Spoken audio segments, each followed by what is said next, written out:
Paşa Holdingin əlaçı təqaüd proqramının açılış tədbiri olub.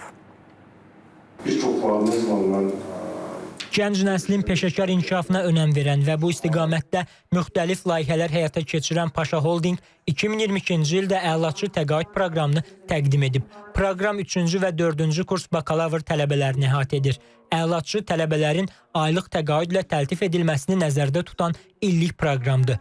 2024-2025-ci tədris ilini əhatə edən və beləcə artıq 3-cü dəfə təşkil olunan əlaçı proqramı çərçivəsində tələbələr üçün onların peşəkar və fərdi inkişafına yönəlmiş tədbir və təlimlər təşkil olunur.